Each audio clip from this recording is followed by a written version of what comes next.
Most sales trainings just rehash the same scripts and frameworks that everyone is using. Now, what if there was a deeper method that allows you to change a maybe prospect into a buying prospect every single time?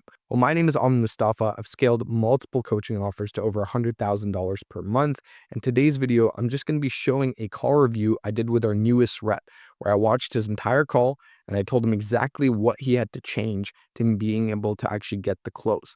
Now, what he ended up doing is the next two calls he took, he closed both of them and collected $12,500. And really what I'm pulling back the curtain on is not just asking these feeble questions that everyone's asking and following a specific script. It is a framework in which we're able to tap into people's psychological triggers as well as the 6 deepest human desires to being able to sell anyone on literally anything. This works in any sort of niche. I sent this video off to a couple of my friends, our sales trainers, in different offers in different segments of the market. All of them said that this is some of the best sales training that they've ever seen. So by the end of this video, you will not be looking at sales the same way. This is going to be a longer video where I actually watch Luke's entire sales call and then I pause throughout and I tell him what he needs to change and why. So sit back, take down some notes, and actually absorb the information I'm saying here, because this will help you close in any sort of field that you're in and hopefully change your life as well. So let's go through the call here and then we'll go from there. Hi there, how are you? Yeah, very good, very good. How many stuff have you going so far? I feel I just woke up. Oh, right. Yes, 7 a.m. in here in the morning. Yeah, sorry it's early. What That's fine, I got used to it. Oh, good. What have you got planned for the rest of the day? I gotta go to work and also I do also soccer coaching in here. Oh, nice. So like we have a training in 7 p.m. under Seattle rainy days. So it's basically the same thing every day. Really? Would you say same thing every day? I mean, is that part of the reason we're on the call now? Okay. Well, listen, just to set expectations for the call. So what we essentially do here is, I'm the head of student success for Dean at the Web Agency Blueprint, and my role really is to understand exactly what you're looking to get out of the program, whether it's a fit for you, whether you're a fit for us, and then go from there. I mean, if we get to a point where you're like, yep, it sounds like we're good to go, great. If not, hopefully you'll still find it useful. Does that sound good to you? So super, super, super small shift. I love the way that you set frame, which is awesome. Came in, took control right away. And this is not even like, I'm going to even talk about like certain words. It's just the frame of it is we always want to hold like, not a superior frame, but definitely like an authority frame.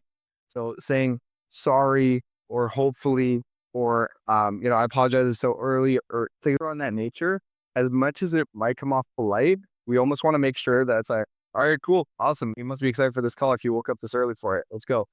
Just like making it more on either a positive note or like just like an almost expected note. And then it's not like hopefully you get some value out of it. It's like, look, bro, like if we move together, great. If not, you're still going to get incredible value out of this call. So it's a win-win situation. It's like, yo, I'm telling you, you're going to get some insane fucking value here.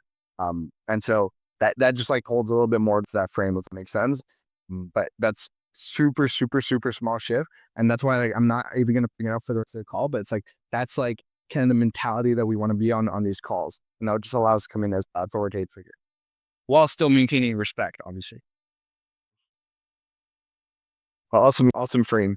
We start at the beginning then. So, why have you decided to sort of reach out now? What's the reasoning behind the call? Great first question. Yeah. So it's been a while. So I'm originally from Turkey. So I moved from Turkey to here like almost 3.5 years ago. So I got my master's in here from computer science. Nice. And I spent a lot of money. I spent a lot of money to live in Los Angeles before Seattle. So, but at the same time, after I graduated, I couldn't find a job since after COVID layoffs. Everyone was firing everybody. So it was not a good time actually to move to United States. So and I'm still doing to pay my bills, cover my expenses. Like I do deliveries like for almost 3 years. So it's kind of a loop, because since you cannot make enough money, you just barely save some money, and then it was like this always. So I thought like at some point I have to break this loop somehow. So the other reason is so for lots of agency things, like I've been also following like Iman Gadri for 3 years, maybe something, maybe 4 years. So I was watching his videos and like, so I don't understand much from social media. So I was thinking, what can I do? Then I decided, like, so these companies, businesses, they also need a website too. Yeah. So while I was searching about it, like, I think Dean is like one of the YouTube accounts that I see. Like, even though I just checked yesterday, actually, even though he has like 25K followers or subscribers in YouTube, like his videos popped up on me. Then I think I've also following him like since 6, 7 months or something like that. Nice. And then actually, I think that's the only reason, because I didn't see someone else much.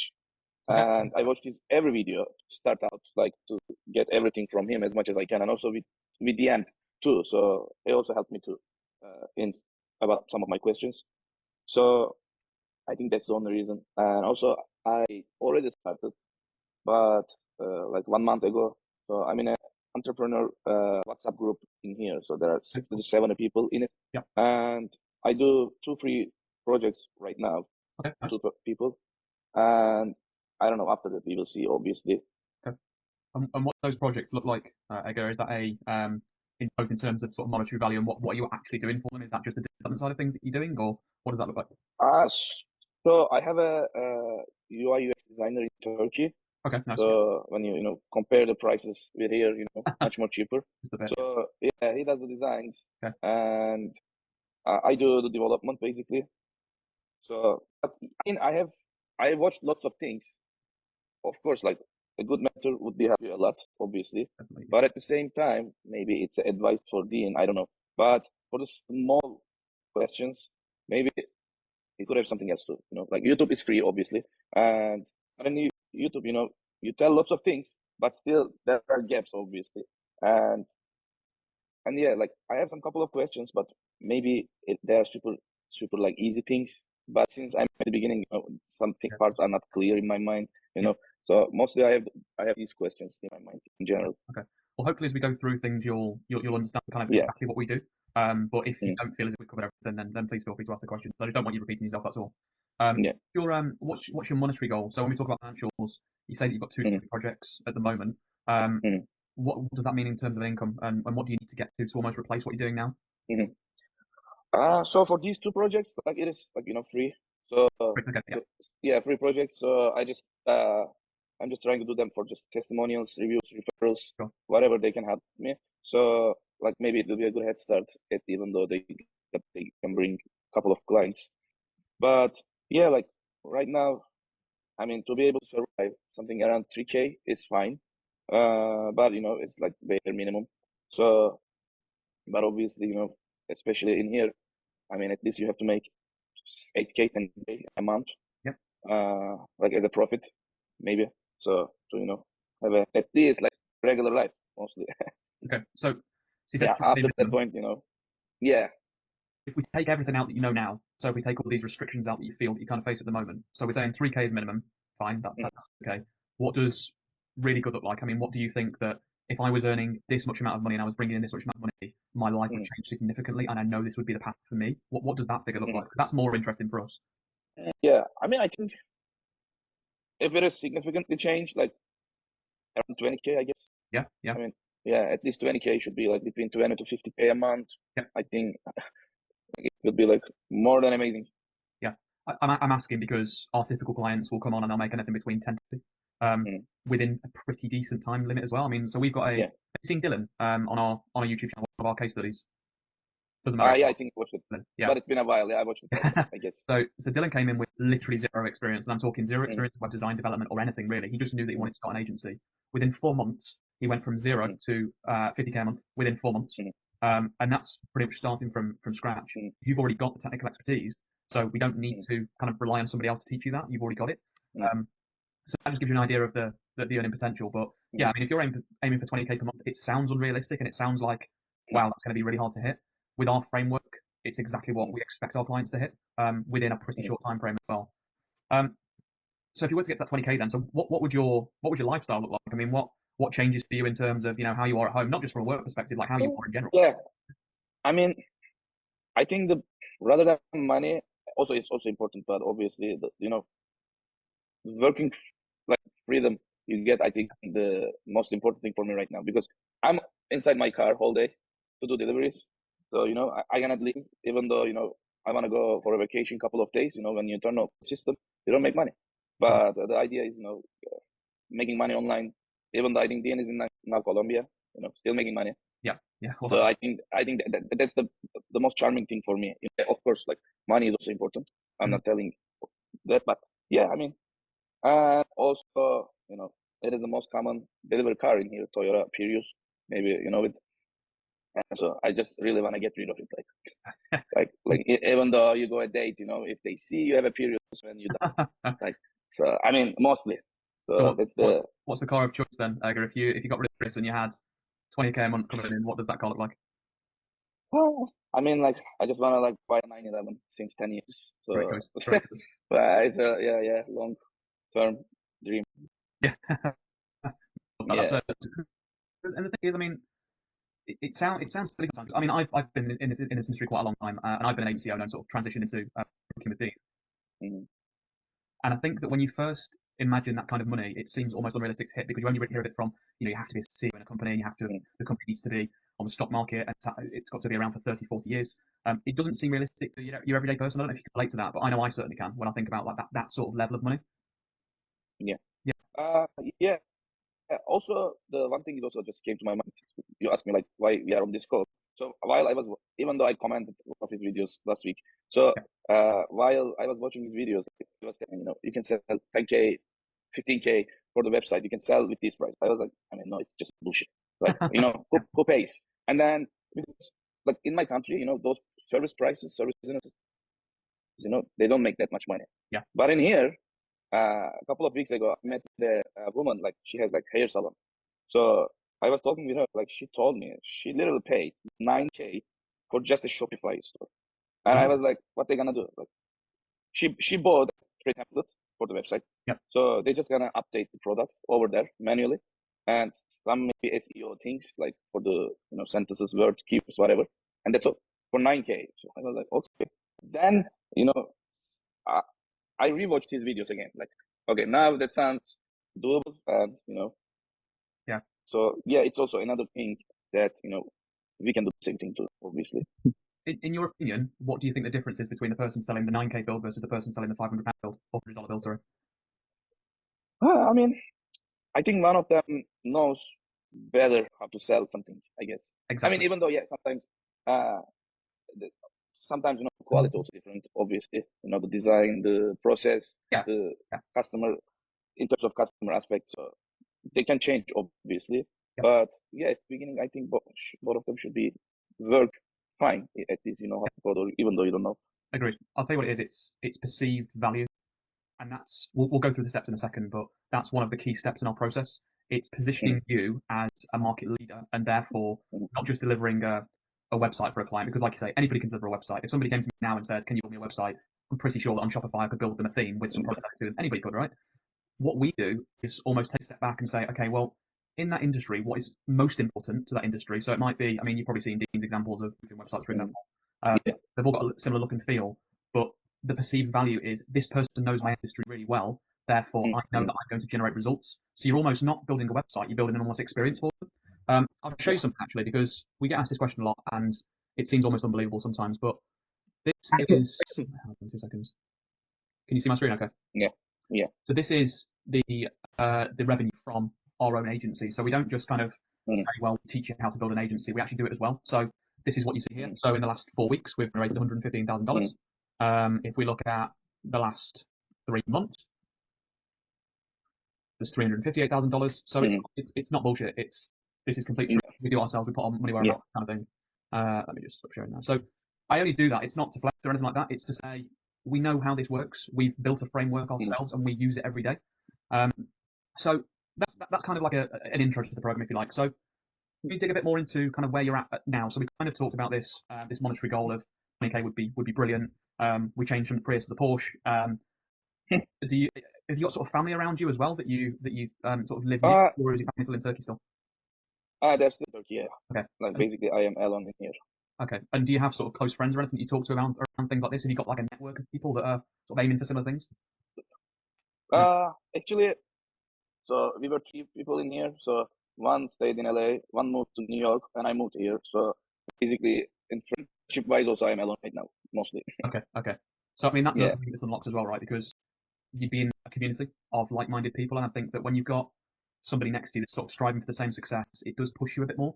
But yeah, I mean that's one of the key reasons as well, right? I mean, when you've not got sort of immediate people around you, and I know this feels like, I think that when you're surrounded by people that obviously you love very dearly and you've got really good friends, to almost share experiences and share learnings with somebody next to you that's doing the same thing, I think is pretty valuable.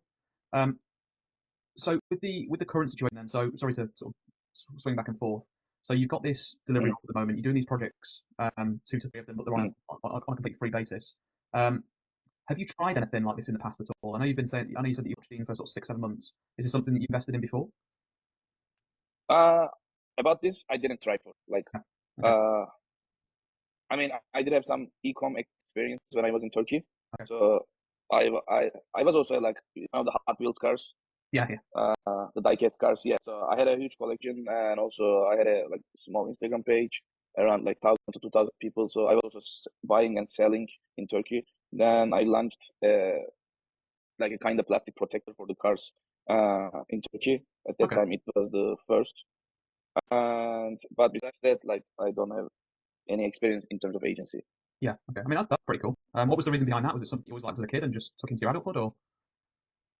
I mean, it was my hobby. Then I turned it into business.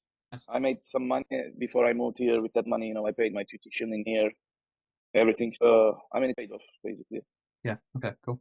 So from a financial perspective, then, I mean, are you in a position as of now to sort of start investing in yourself if you've not done it before? I mean, it is.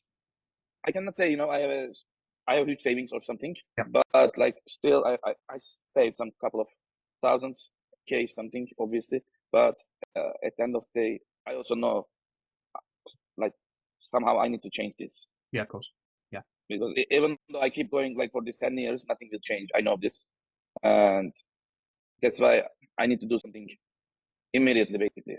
Okay. Yeah. I mean, the thing is, you've made the first step by committing to a call like this, to be honest. I mean, lots of people say they're going to change their lives and many don't, because it's almost like a fear of the unknown and fear of, I know people say it's almost a fear of wasting money, but I don't think it's like that. I think it's a fear of stepping into a world where they're just completely unfamiliar with it and it's uncomfortable. But to be successful, you've got to be comfortable being uncomfortable, essentially. Would you agree with that? Yeah, definitely. Yeah. I mean, I'm sure even though lots of people book this call and don't show up. I got it. Yeah. You wouldn't believe. Yeah, you wouldn't believe. I mean, ironically, there was a Yeah. call literally before ours that they didn't show up to the call. But that's okay. It happens.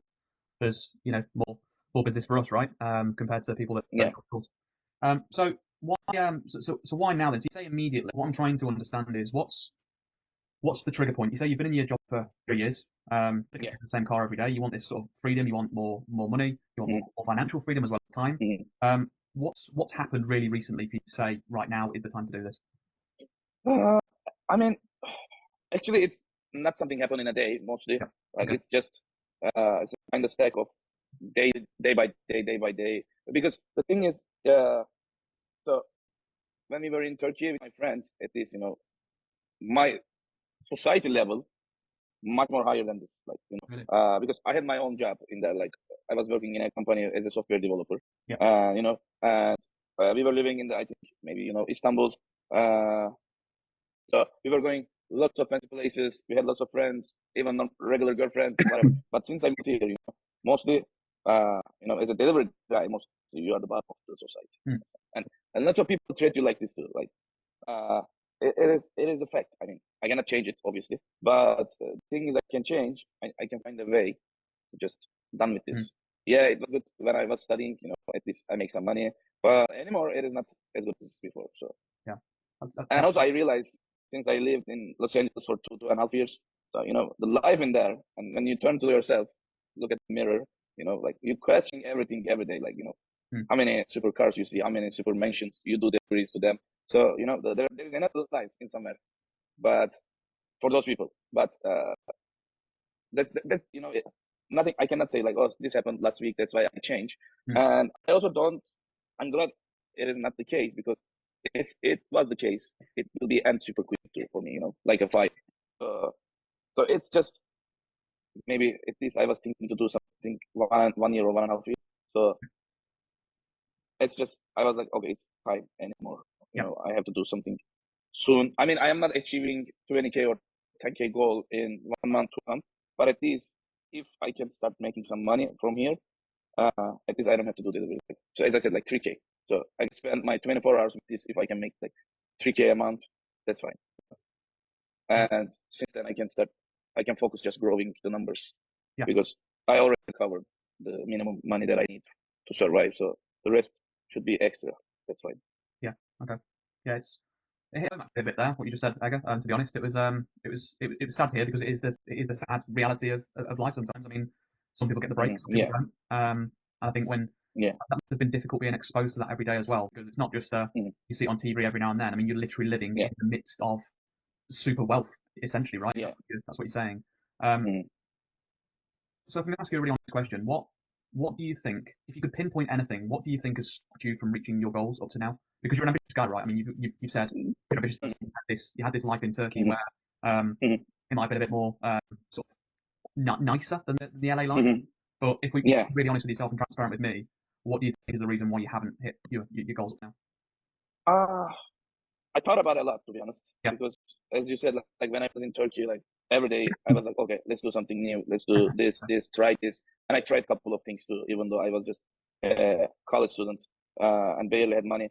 But I think the one thing is, since I moved here, I had obviously lots of expenses. Like even though I paid around 4K for the master degree, so I was paying around 1,600 for the rent for a room in LA. So it was just kind of a roller coaster in the first 1 or actually 2 years after I moved here, because you need to make money. So at that time I was doing deliveries like for 80 hours, so plus university, plus classes. So with school and 80 hours work, I was just done. I don't have much energy to think anything, to do anything, even though before I moved here, I had six packs. So after that, I think right now I also gained like 15 kilos or something like that too. So lots of things just, flipped in just 1, 2 years. So I think that's the only reason. But then, after I moved to Seattle again at the beginning, I had some expenses to cover them. I worked more, but right now I have, stable life. So I decrease my expenses as much as I can, my rent, everything. So I think now I can think and focus and try. I'm in a situation that I can do more of these, basically. Yeah. Okay. Yeah. That I makes think sense. that's the main reason. I mean, it still, if you want to do, you do. Like all of them, I know, kind of excuse, but I mean, at least they are, legit reasons. They're legit for sure. Yeah. And yeah, they're not uncommon, to be honest. We speak to a lot of people, and a lot of people in the program kind of started off exactly like you. Something to the point where they're like, I'm not happy with myself for whatever reason. Either I've gained weight, or I feel like I'm just burning myself out every day through pretty monotonous work. It's the classic sort of American life, isn't it? Really, I mean, you go to work and you work all Yeah. day to kind of save for a pension when you're Yeah. 65, 70, and then enjoy life, which is crazy, really, because Yeah. there's lots of things out there for us to do when we're our age that really accelerate things. So do you have a paper at all, Yoga? No, but I can take a note with Cool. computer. What I'll do, so I'll talk you through. Awesome. So, by the way, I wasn't texting. I was actually taking a shit ton of notes down. So, yeah. Just wanted to make sure we're on the same page. You're like, fuck, the guy's not even watching. No, so I'm gonna flip it on to you. I have things that you did incredibly well. A couple things that we could potentially tweak as well. But I kind of want to flip it to you. Obviously, when you watch it, you get some insights as well. How do you feel about discovery? And I know you told me beforehand, but I want to give you the opportunity to let me know right now. Like, how do you feel like discovery went? Things you did well, things that maybe you would do a little bit different next time. I think Discovery went well from the perspective of him opening up more. So he was giving me things that I don't think you would typically give to someone on a sales call, and I think that's probably because we built a bit of a rapport. I think that if I was being critical to myself, I think I would have definitely stopped saying so much, which drives me mad, because when I listen to other people do it, I hate it.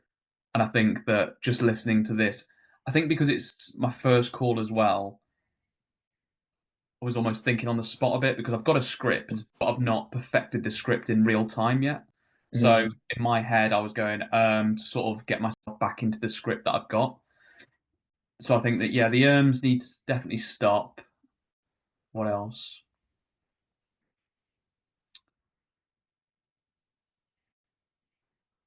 maybe dig into some of the wider pain a bit more. I think I dug into the pain around the job and what that kind of means, but I didn't touch too much on the lack of people around him. I think we touched on the community feel a bit more and being sort of side by side with other people aiming for the same thing, but I didn't dig into what it means to not have people around him, if that makes sense. Mm-hmm. Yeah, I think that's where I'm up. That's where I'm up to. It's different to the Oh, feedback I've already kind of given. yeah, and I appreciate the insight on that. But I'll tell you what it is, man. You did very, very well for your first call. I got to give you kudos, especially coming in from B2B. A lot of people won't have like asked questions the way that you did, and I almost want to like push you the opposite way. Don't worry too much about the script. Yeah. It's always about stoic line of questioning, which I'm very happy that you did more of that. Which is he gives you something, you ask more on it, you pull more on it, right? And so like the best way I think I can explain it is I don't go fishing, but I've seen videos, and maybe I'm completely butchering this, but I see people when they go fishing, they'll have like multiple rods in the sea, in the ocean, whatever it is. They don't usually have one. Sometimes they do have one, but like I don't know. I've seen videos where they got like six on the back of the boat, and they're waiting for something to catch on. And once it catches on, then they reel that one that they found, right? And so they can find like they can feel a bite on something, and they could go and switch to another rod and like pull on that, but that's not as effective, even though they might catch something. So really what it is they give you something, and whatever they're giving you, you want to go a little bit deeper on that because that's top of mind for them, right? And so you did a good job on that front. What I would say is that I'll give you a couple things here. So when a lot of times people don't even realize their goals, and we have to like lead them to figuring out what that is on the call. So you can say, oh, like 8 grand, but 3K is minimum, but like 20 to 50 might be nice. And like he doesn't actually know what the money side of it could look like because he's never really made that much money. Yeah. And so really it's about figuring out what he wants and then working our way backwards from there. So it's good to get an idea of what the monetary goal is. And I'm glad you asked that question because we need to get an understanding on that. It's like, cool, where's that number even coming from? Right? Like, where's that 8K coming from? Yeah. Right? Like, what would that actually allow you to do? And there was actually, I'll kind of continue going on it, but there was one key human necessity that he continued to bring up, and that would have been the thing I would have tripled down on and asked more questions about. Okay, and so, let me pull this up. Yeah, good explaining Dylan, giving him some context on what Dylan was able to do. One thing that I like to do with these types of people, especially if they're from Turkey, from Eastern Europe, or if they're a developer in general, is, and it sounds kind of weird, and I mean this respectfully, but I almost want to belittle their ability.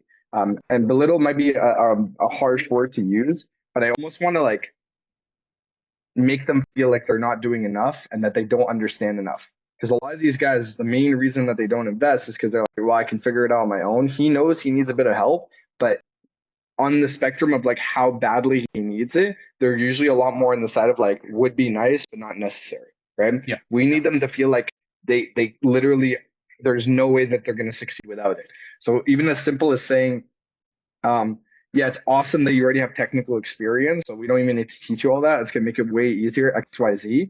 I would almost like do the opposite and be like, man, a lot of people think that because they have technical experience, because they know how to develop, that's gonna help them. If anything, it's gonna make it way harder.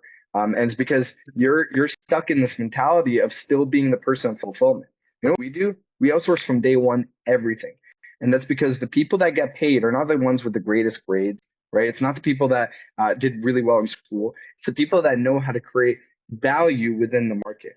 And the issue is that's the opposite skill set that we're taught in school, and especially on the development end, because we're thinking too logically, right? And so we almost wanted to be like, oh shit, like I'm thinking about this wrong. And then this will start to like spin them out in the sense of like, yeah, fair enough. There's a lot of guys making way more money than me. And I know they're not as smart as me, right? They have an ego. They have like whatever it may be, right? And so, and this guy, and you'll see like the common thing that he kept bringing up was status. That was the main thing. It wasn't even about providing. It wasn't about his family. It was all about status. I'll show you what I mean by that if we listen carefully to the underlying message of everything that he kept saying, right? Everything from the Prius to adding weight to getting with girls to feeling like he's on the bottom of the food chain to seeing all this wealth around him that he lacks. all of it is about status and feeling important. That's the thing. That's the thing he's looking for. It's not actually about web development. It's not actually about making XYZ amount of money. The real thing he's looking for is to feel like he's that guy. You know what I mean? He's the top G, and he doesn't feel like the top G right now. And so we want to, like, if you listen to one of my podcasts, How to Sell Anyone Anything, the analogy I use, it might be again vulgar, but it's a good analogy in my opinion, which is I'm trying to find the wound. So I pour alcohol over them, alcohol being those questions. And when I find the underlying like human necessity, in his case, status, I want to like open that wound up as wide as humanly possible and be like, yo, this is not only how you stitch that wound up, but this is how you like turn it anabolic and like you end up like having armor or like armor and like basically impenetrable in that front, right? And to each person, it's a different thing. And so like for me, as soon as I heard that status thing and he brought it up more than once, that's when we got that hook on the line. And I want to reel in that instead of potentially branching off into other things, even though there might be other things that he's interested about. I'm looking for the thing that's like the main thing for him. And that's where where he'll feel that sense of lack and the needing of support. Does that make sense? Yeah, that's super interesting because I didn't pick up on that, and I think that's because I was looking at the stereotypical reasons why people choose to do things. It's Yeah. more time, it's more money, it's providing for your family. I don't think, I mean, it's quite an egotistical drive, isn't it, really, to have status? But obviously, what people's drive is not sort of my business, really, to be honest. But that's really interesting. That's really interesting to know. Yeah. Yeah. And that's what I'm saying. It's why B2C sales is so much fun because you get to understand the psychology of people and what drives people for different reasons. That's always coming from a place of lack. They lack something which they're trying to gain, and then whatever we have is just the vehicle or the method, and that's a lot easier to pitch once we've unlocked their actual pain. It's the idea that if you are the messiah that brings the truth to someone, they're more likely to take your antidote for that for whatever it is that you're solving than anyone else, right? And so, for example, with Trump, this was another thing I brought up in that same podcast, talking about how Trump will say three truths, like just normal truth that like anyone on either side of the spectrum would agree on, and then he'll say something that's a little bit more gray zone. But he's almost priming people to be like, what he's saying is true. And so when he says like, yeah, like we want to make America the best country in the world. Yeah, we're having issues with inflation, or we're having whatever. It's something that like pretty much anyone can get behind. And then he'll say something about like immigration, for example. And I'm talking more about, I'm not super in touch with like the elections, but like enough where I picked up on that as well. But he's basically priming people where they're like, yeah, what Donald Trump says is true. Now, obviously not everyone agrees with that, but enough of an extent where he was able to win twice. And so this is what we need to do, is to like open their mind where they're like, wow, you really put me on something. This is the same thing that Andrew Tate did. Andrew Tate said a lot of things that guys were thinking about subconsciously, which is, like the whole matrix. You'll never actually get to the wealth that you're looking for being an employee. They like all these things. You need to like level up yourself to be able to attract the right women. And he's saying all these things, and then what does he provide? His solution, university.com. Now, university.com might not be the best solution for people to get what they're looking for. But because he introduced them to the problem and opened their eyes to it, they're way more likely to trust him with whatever solution he's selling. It could have been anything. He sells like 18 different business models, and people still buy off him. They're not even going for a niche specific person. Why? Because he's the one that opened their eyes to it. Right? So we want to be that. Like, again, it sounds weird when I use these analogies, but almost like a messiah where they're like, holy fuck, like wow, like you made so much more sense than I could even articulate myself. Then people feel like you know them better than they even know themselves. And so when you pitch them on something and then frame it in a way that this is how they get what they were looking for, they're way more likely to believe you and way more likely to take action on it. Like literally, like sales, like a really good sales call will put someone in like a trance, right? Like where they're not even in like the regular self. They're in a very malleable state. And it's because we get to question them in a way where like, fuck, like they've never thought about it in that way. And as soon as they're in that state, they're on high alert, and whatever information you give them actually gets fed into their subconscious, not just the filtration of their conscious brain. More suggestible. Yeah, really, really interesting. So when would you dig into that further then? So to take this call as an example, obviously yeah. Where I think that could possibly give you the first kind of recognition of status is important. Where else would you suggest, in hindsight, in this call, that you'd kind of dig into it a bit deeper? And what would you say? Yeah.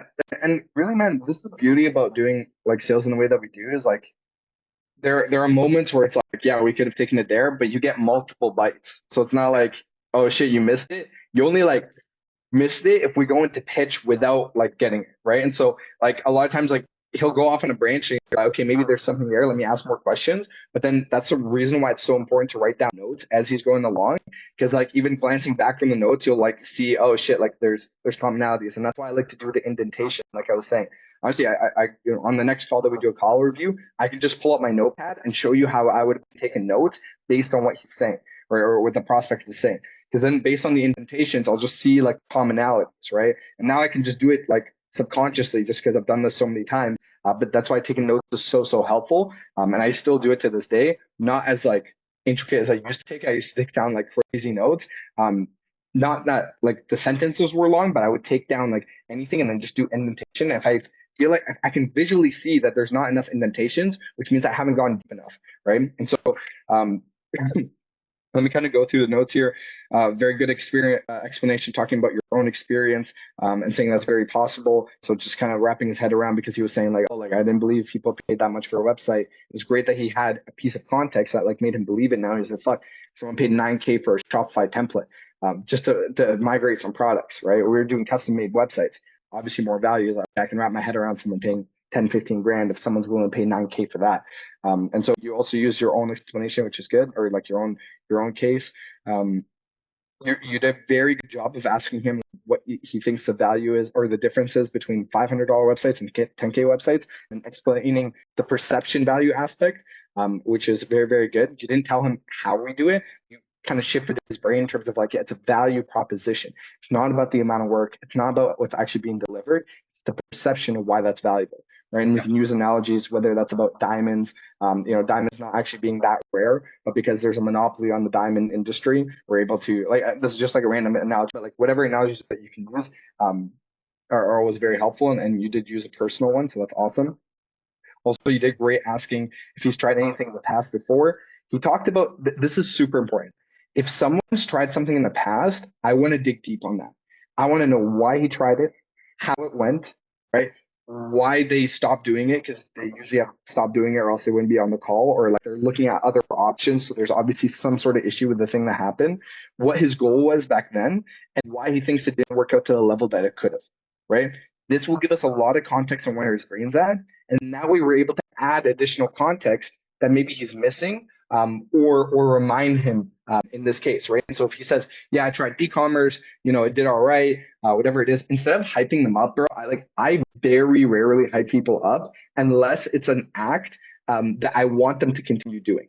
If it's a good act, but it doesn't help us, I'm not going to belittle it, but I'm just not going to I'm just going to skim over it. You know what I mean?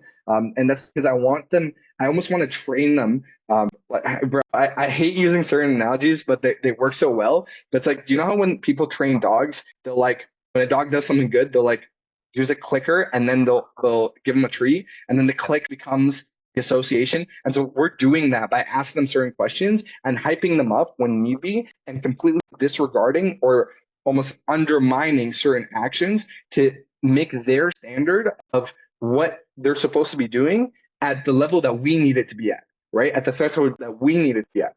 So, for example, someone saying, oh, like we in this call, we were like, yeah, like, first of all, I would never talk about show rate. So, like, if like most people never show up to the call, never like ever say that just because that almost like undermines our value and it almost like makes him more hyped about doing the bare minimum of like hopping on a call. I want it to be like, yeah, man, it's crazy. Like a lot of times, and I was a victim of this as well. It's like I would watch a shit ton of videos online, and I think I'm making all this progress. But in reality, I only made progress, and I took a big chance on myself. I took massive risk on myself when I put my money where my mouth is, where I put my time into that actually made a difference. It doesn't matter how much time you actually put into something. If you're not getting results, you're not doing the right thing, right? And so it's almost like training him that like, dude, watching videos is not actually a lot, right? It's like, yeah, is there like a lot of people who don't even watch videos on how to do a certain thing or they won't hop on a call? Sure, but we don't even want to regard those people.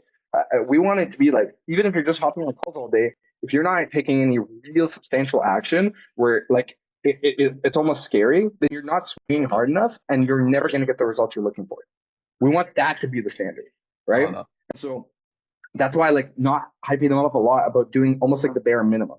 It's like, I don't know, like girls nowadays, I mean, right? You have a kid now. Like for my daughter, right? Whenever I have one, I don't want her to get hyped up about a guy opening a door for her.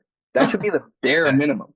That should be like bare fucking minimum. I don't care that most guys don't do that. That should be bare minimum, and the guy shouldn't even be on her radar unless he's doing something along those lines. And so it's almost presetting the standard of what it actually takes to win. Yeah, I like that. That's really good feedback. Yeah. And then digging, like, okay, so then he's like, yeah, he said that if I continue doing this, nothing changes in 10 years, then nothing will change in the next 10 years. It's like, what do you actually mean by that? Right. And this is really where I like to bring up like the confused tonality. Even if, like, look, we are smart people. We understand to an extent what people are thinking. Obviously, we've done sales, whatever it is. And a lot of it is like almost common sense. It's like, well, no shit, he doesn't want to be in a Prius, right? Or no shit, like, he obviously seems like a guy in sales. We want to act super confused. And I'll actually give you one of my sales calls that we can do a sales call review on. This was like way back when I first started doing high ticket sales as well. I look way younger as well, but at least online high ticket sales, I had like in-person experience. But it was such a great call because it was with this guy who's a lawyer, who's like, everything is fine, everything is great, da da da. And like, he would just say things, and I would just be like, like, what do you actually mean by that? So I really don't get it. Like, what does that mean for you? Right? Like, can you elaborate on that? Right? And when we come in with that confused tonality, they feel the need to like explain themselves more than be like, excuse me, then being like, oh yeah, it totally makes sense. Or, oh yeah, I got you. It's like, when I feel like something is actually of value, I want to act more confused, even though I found the thing that I'm looking for. So I'm going to act even more confused because that will make them have to bridge the gap, right? There's always a gap that's created, right? I want them to feel the need to bridge it. And the way that we do that is by pulling back and having them need to explain it. If they explain something, we're like, okay, got you. Then we met them where they're at. And then like, that's the end of that arc of the conversation. And then we can bring it back up later on, but it's like, why not just create that gap? And then they have to continue closing it. And all that distance is context that we wouldn't have had if we didn't act curious or confused or make them have to explain themselves. And so when I find those key things for him, they're like, okay, like, yeah, in 10 years, it'll be the same thing as the last 2 years. What do you mean by that? Well, what does that actually look like? I guess, how would it feel if in 10 years you were in the same situation? Yeah. What are you going to do to make sure that never happens? Right? How many people do you feel like have similar goals? I mean, dude, you're in LA, right? Like, I mean, correct me if I'm wrong, but a lot of people want a nice car, nice house, nice. Like, I mean, it's LA, right? Like, this is not you're not in in a Catholic church, right? Like, a lot of people want this. How many people do you think will get that? Right? How many people? Like, how old are you right now? 24. How many people at 34 do you think have that lifestyle? Most people don't. Why? How many viewers does Iman get? Oh, like, dude, like tens of millions, right? Like probably 100 million a month or something along those lines. Damn. Okay. And like, how many people do you think that watch his videos actually end up getting those results? Any smart person would say, well, probably most of them wouldn't. So why? They're watching the videos, right? But they're not taking enough action on it. Well, what does the action look like that you think someone that actually gets those results would do? And so what I'm getting him to do is put himself in the frame of mind. Again, that one podcast, I'm not trying to hype myself up, but that one podcast where I'm like, how to sell anyone anything, it's really talking about that, which is giving them an understanding of what the version of themselves or the type of person that gets the results they're looking for, what would they do? And I would get him to say those things. And then if he's missing it, I'll give him additional context, additional analogies. Get them to think about these things, because most people are not thinking about that. Most people aren't thinking when they watch a YouTube video that has 10 million views that most of those people are not going to get results. And why don't they? People are not thinking about that. But if we give them that context, then that's top of mind for them. That's a really good frame. And again, they're going to feel the need later on in the call to position themselves in the same type of actions the type of person that's getting those results would do. Yeah, I really like that. This is why we had people literally selling their cars to join our program. Like, literally sell. Like you don't do that by a would-be nice. You do that by having them feel like, holy shit, like this is the answer. This is my ticket out. Not even just my ticket out. This is my ticket in. You know what I mean? It's like, out and in. Like that's what it needs to look like. It's like we're digging them into such a deep hole, and we're not just pulling them out of the hole to equilibrium. We're pulling them out of the hole into like fucking, West Hollywood, like Sunset Boulevard mansion, 2 GTRs parked out front, 911. Like that's what we're pulling them out of, right? And so we want to dig the hole deeper and make the goal even bigger, but then bridge it with this one action they need to take to join the program. Mm-hmm. Yeah. Okay. Yeah. Yeah. That's stuff. And yeah, man, like in terms of like status, it's like the main core issue. We wanted him to feel an even deeper pain on why he's not where he's at, how great it would be if he was there, how he would feel if he never got there, right? So the cost of doing nothing, labeling the type of person who does have those things and what they did. Talking about him gaining 15 kilograms. Dude, how's that? I mean, you're saying like the girls about the Prius, how has the weight affected girls as well? And like that might sound like a very forward question, but like at that point in time, you would have built a lot of rapport by asking the right questions where you can ask things like that, and you'll be surprised how people will just like spill the beans about everything. They'll say things that they never even came to a conscious conclusion on. And again, if you're able to pull something that's in their subconscious into their conscious, like they just sit there and they almost like have to dwell with it and let them sit with the silence. Like just let them feel it. Let it burn. And again, it sounds so bad, bro, but like this is like for their own good. You know what I mean? It's literally for their own good, or else they won't take the actions that's necessary. And an action like this can change his life in literally every single way for the better. Yeah, I think that just on the point there as well, I could have definitely asked that question, 100%. I think it was just, I think that he was already at that stage where he's giving quite a bit away anyway. I don't think it'd been too awkward if I'd have asked that either, to be honest. At all. If I had a script and we'd not even built that rapport, then yeah, maybe. But I think given where we were in the conversation, I think it'd be more than reasonable. That's exactly it, man. You had more than enough rapport. And so I'm almost giving you like the ability right now and just letting you know, like, bro, go for those questions. You're better off asking a question that they might like hold back on than not doing it at all. Yeah. Like it's almost like the fear of a rejection when like obviously like you're happily married. I'm super happy for you, but if you can think back on a time when you were just approaching girls, you're better off going and approaching a girl and like asking her out or whatever it is, and getting rejected than not, right?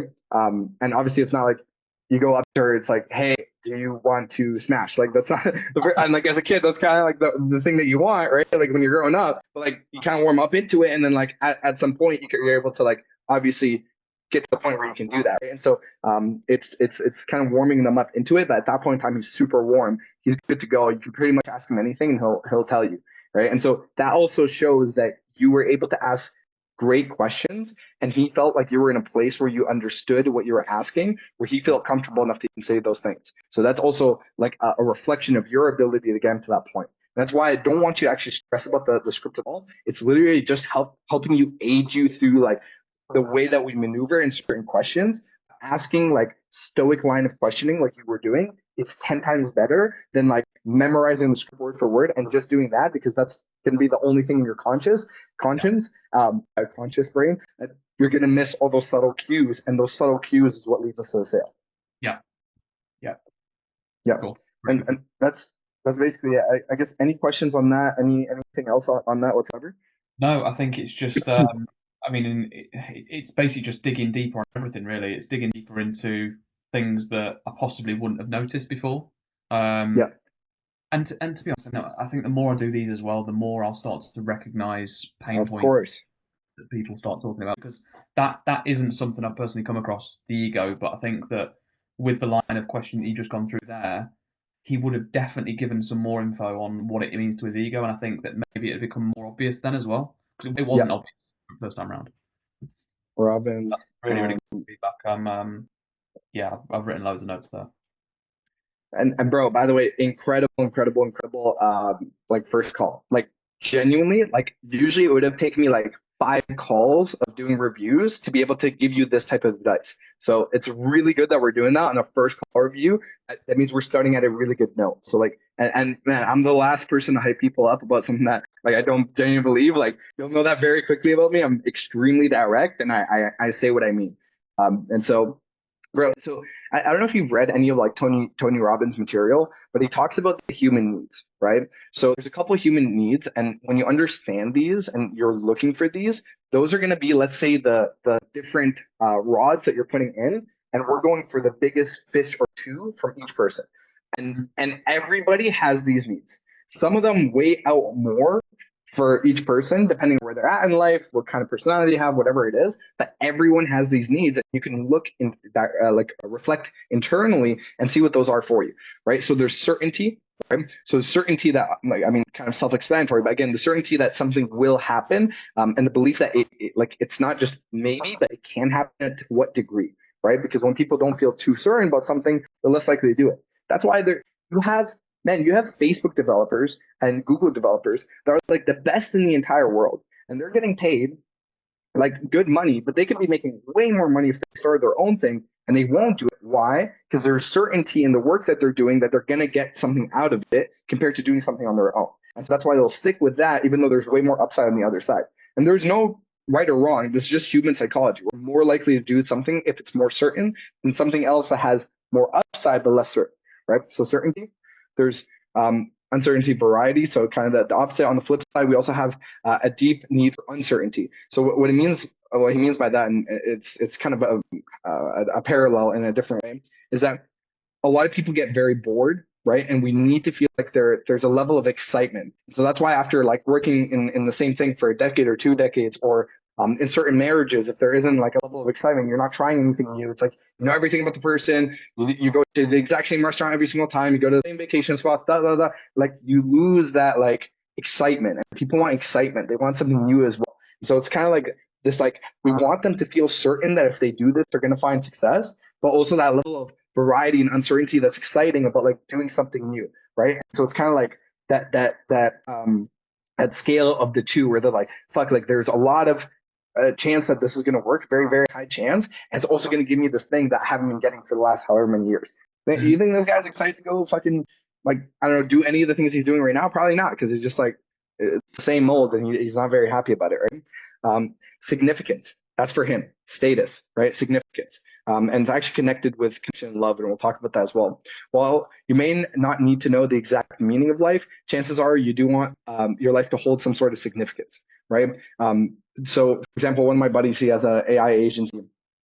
He has his friend who was making $250,000 a year in salary plus stock options, working part-time, literally just as needed basis, quit that to work with him, not knowing when he's going to make money, just because he felt the work that he was doing was so insignificant.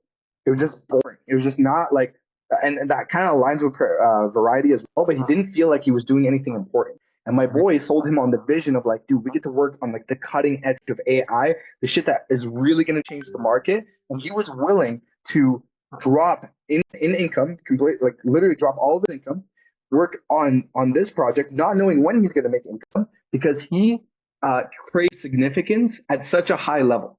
He wanted to feel important, right? And so this guy's status, bro, he talked about the cars, him in a Prius, bottom of the food chain, working as a driver. It's not helping with girls, adding 15 kilos of weight. I'm sure he's talking about health, but I guarantee you, to him, what's more important than health was his ability to feel important, right? And he's saying all these jacked, good-looking guys with a bunch of money, and he's like, that's who I'm going against. At the deepest root, the thing that we're always craving is connection and love, right? Yeah. And so even talking about that, how maybe that's affected his dating life. How old is he? Does he eventually want to settle down? Does he eventually want to have kids? Is he happy with that? Or is he happy with where he's at? Does he feel like he can get the partner that he's looking for, right? Why not? It's like I'm leading him to that level because I know he's not getting the type of, let's say girls, I'm assuming girls in this case, that he wants. And I'm sure a big reason of that, at least for him, even if that's not actually the case for him, is because where he sees himself, his internal self-image within society. And so bumping that up, again, you see how we're selling the perception of the value. This is not about coaching. This is not about web development. It's not even about money. It's about him being able to get these deep core rooted things that he's looking for, right? Growth. A lot of these will have parallels, but they are in their own field. Let's say, for example, you feel the acceleration of a car. You don't feel when you're going at 100 kilometers an hour. You feel the acceleration. And so even if you're in a really good place in life, comparatively so to everyone else, if you're there for too long, you don't feel like you're growing. And really, people do find fulfillment in growth. right? That's why people that are born into everything, they have nothing really tangible to hold on to. They don't really feel that happy, even though they have the status. They can potentially get the love of their life. They're they can do something new. They can do something that they're used to, whatever it is. But if they don't feel like they're growing, um, then that also is a massive lack in their own life. People want to feel like they're developing themselves, right? And then contribution, right? Beyond meeting all of our own needs, our final need is beyond meeting all of our needs. First of all, we need to take care of ourselves. Some people are more selfless than others, but contribution, right? And so we've heard this old adage, which is, it is better to give than to receive. Obviously, to some people, this is more important than others. But as simple as like, oh, like how's your family doing back at home? Oh man, they're all right, but like the economy in Turkey is pretty fucked up. Like the currency is, got dismantled or whatever. I don't know like what's going on in Turkey, but he's saying it's obviously like not a super rich country. It's like, oh, what's going on with your parents? Oh, like they're getting older. Are they still working? Yeah, they're still working, man. It's like, okay. And like, how do you feel about that?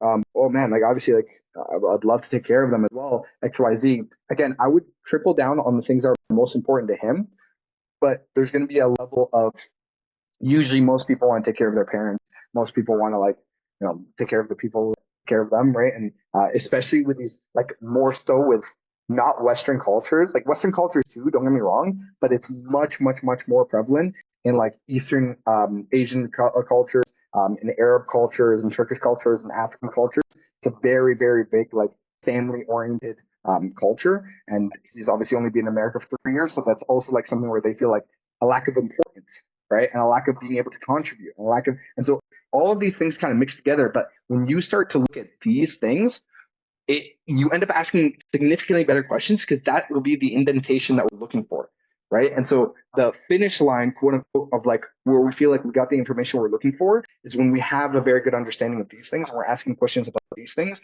and then also labeling them as a type of a version of themselves that can get these things, right? And what actions that person would take and get them to say it. So with these 6 points, then I mean, it's pretty clear that objections and both goals are always going to fit into one of these six. I mean, it's going to be spread across six, but presumably there's always going to be one that sticks out. So I think you might do it this way, but I'm thinking from even a logistical notes taking perspective. If I had those 6 points written out, every time I get a bite on one thing, write it down next to the point that it affects most, and then start digging deeper. And the one that resonates most, it just grows, and it's incredible. Like, this is the drive, right? Incredible. You can have that on the template. That's actually a great idea. I should have done that earlier. It's a great input, Luke. Genuinely, that's awesome. And yeah, basically you can have it in the beginning where it's more like logistical questions, where it's like what he's doing, where he's at, like how much money he's making, like what he's tried, And then as we start to get those like deep ones, because that doesn't really happen right off that first second, then we're able to like put that in, and you'll see it like very visually where like the most potent things are for him. And so again, we could touch upon multiple points, and the more of these that we check off, the more guaranteed the sale is, right? And the deeper that we can check it off as well, then the more guaranteed the sale is. And again, getting that is one part of the equation, and getting them to again label the type of version of themselves that would get those things and what the actions are required to get those things. And once we're clear on that, they're way more likely. Wait. This is how we get like the quote unquote not the lay down deals, right? Because there's always gonna be lay downs if people are like ready to buy, they know what they want, they have the money, That doesn't take a sales rep. That takes like a pamphlet to sell. It just so it happens that like some people like come onto a call and they're already in that mindset. And for them, it's more just a logistical like, okay, what do I get? Okay, makes sense. Boom, boom, boom. But when we're able to sell like those top tier people that are shopping around or like they're kind of wasting time, we get it through focusing on those 6 things. That helps a lot. Mm-hmm. Yeah, that's brilliant. And what are they called again? Sorry, it's the 6 rules of human nature or something like that. I searched up Tony Robbins 6 human needs.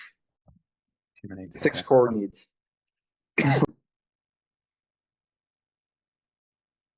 Yeah, I've not read a lot by Tony Robbins in the past before, to be honest. And man, there's like different ones.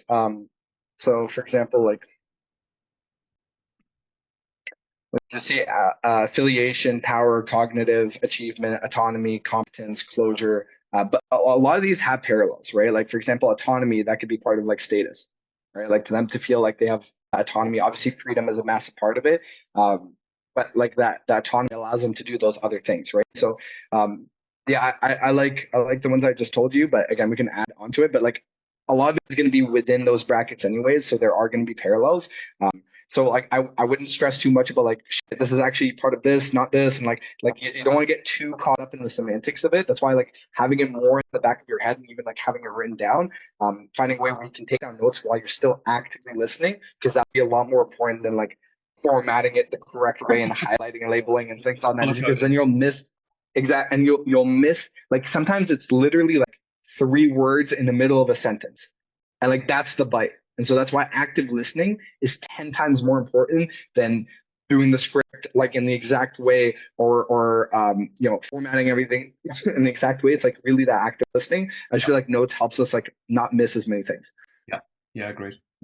Yeah.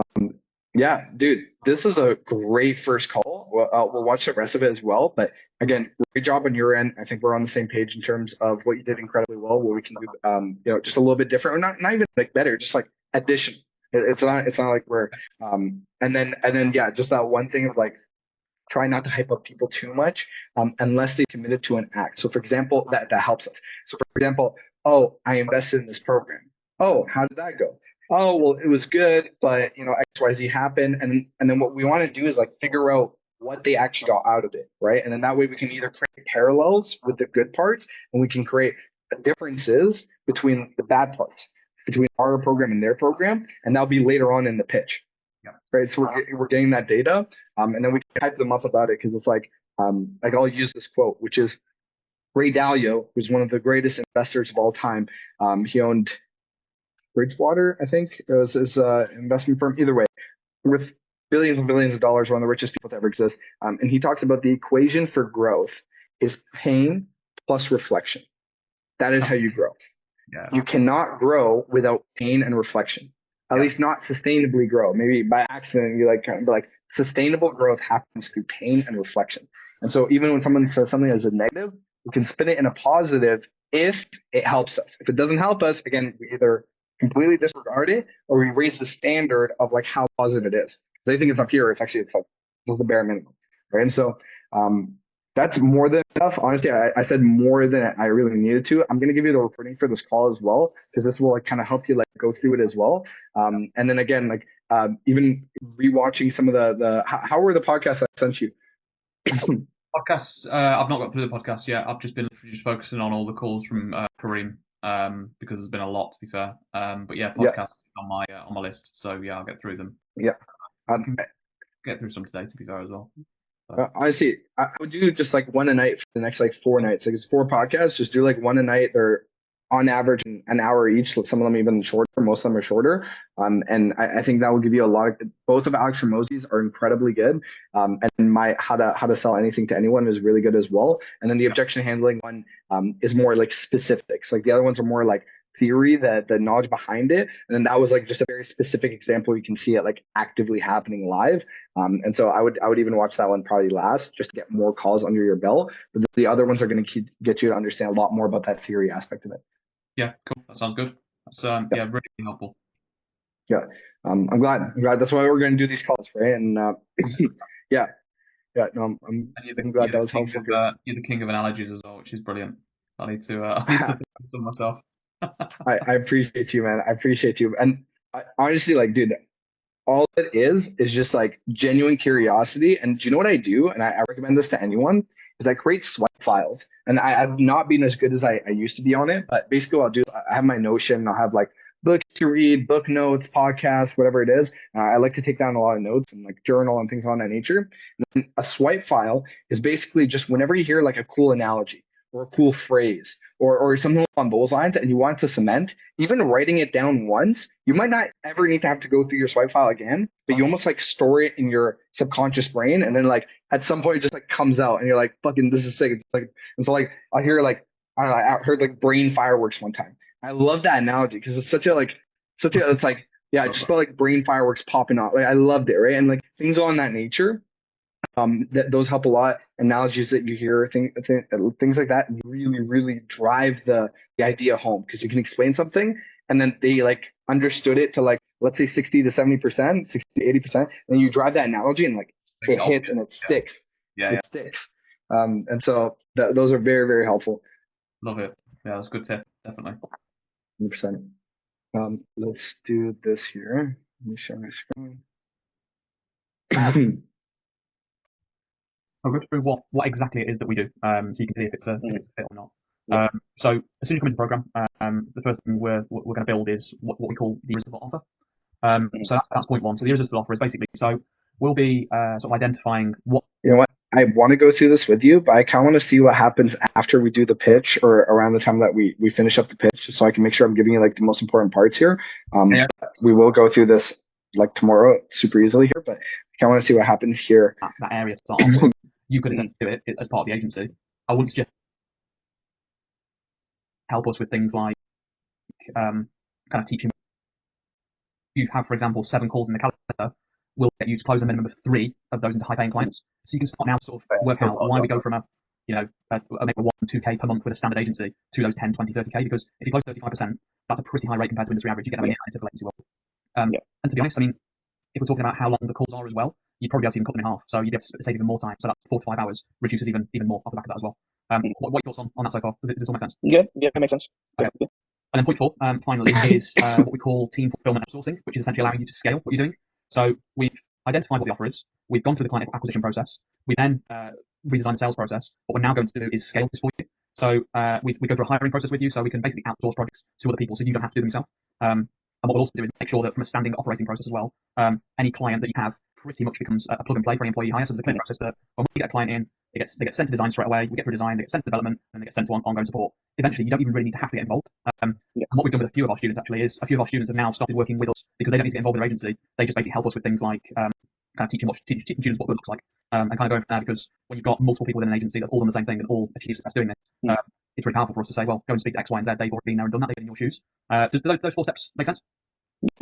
Okay, so that's our process. How do you feel? How do you feel about everything we spoke about?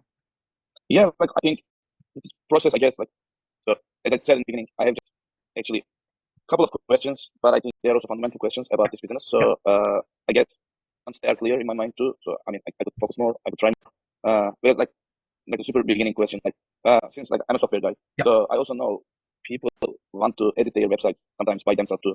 But in my mind, still, I don't decide, should I code the websites and sell the hosting, maintenance things monthly, or should I just build it from a high level or Webflow Framework, whatever the platform they want? For example, since I couldn't decide or I don't have any information about it, I cannot create my offer to the customers, and I stuck. Okay. Like those pretty easy questions mostly for someone who knows already. But yeah. Honestly, the steps we've just spoken through solve those, because your irresistible offer will be the offer that you give to every client. So yeah, it probably wouldn't be things like just one-off support, because to us within this process, that's not the sweet spot. The sweet spot for you is the high-paying clients that come to you and say, I was thinking about ongoing support. You know what? I actually want everything done. I want everything rebuilt. I want the website rebuilt. I want ongoing support for the website. They're the clients that you want, not the ones that are going to say, I'll tell you what about if I pay you 3 hours a month? It's just not worth your time. By the time you've onboarded them and wasted your time, they're probably going to be like, amazing, getting for this money. But it's a good question. What we would do though is really get to grips on what the offer is. So what makes us different in the market? With your experience already as well, that's going to be super useful, because as I say, we don't need to go through that process with you. We don't even need to outsource that area to start off with.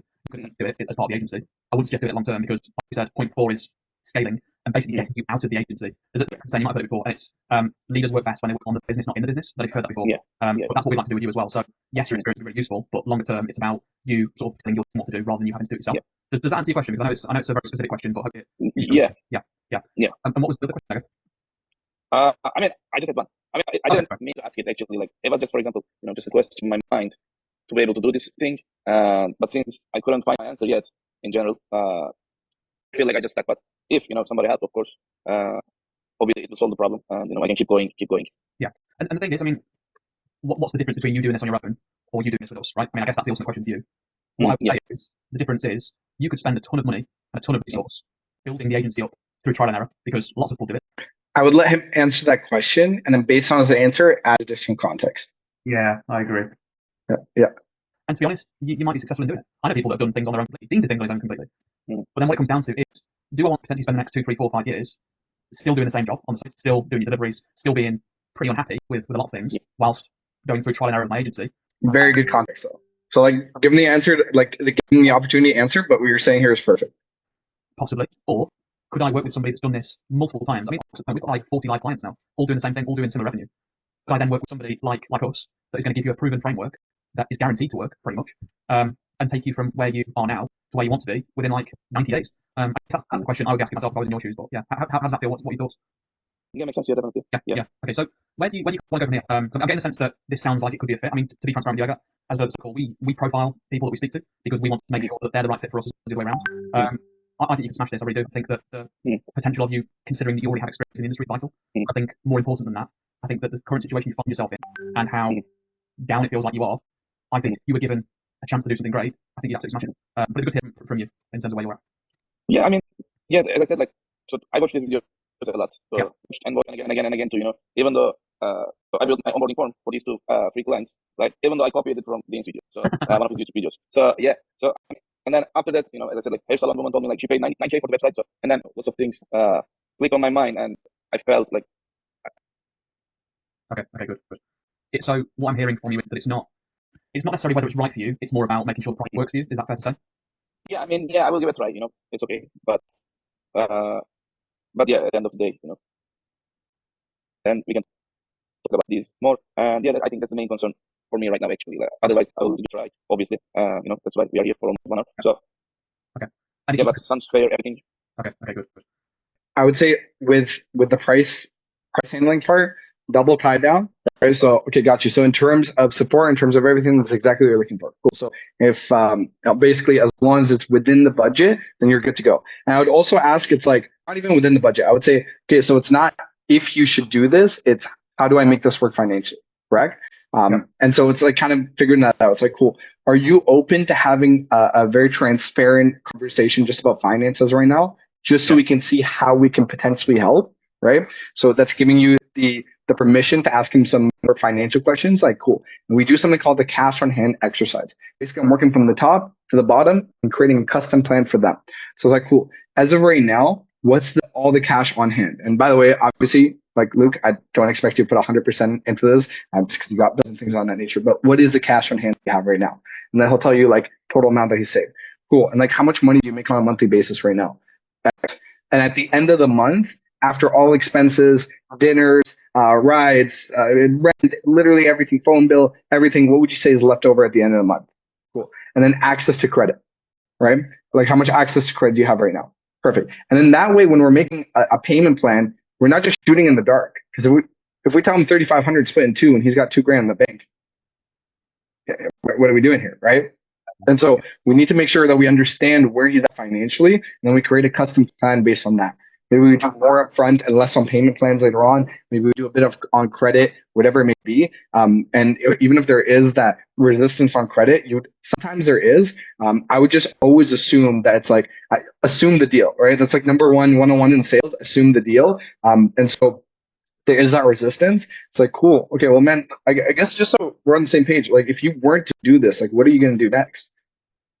Right? Like if you were going to make this happen, right? Yeah. And so if it's not like if he actually doesn't have money, then it's a logistical thing. If it's I'm not trying to use credit or I'm not trying to use that much of my savings, then it's a trust thing, or it's either trust in us or faith in himself or faith in the business model. It's one of those three, or a combination of those three.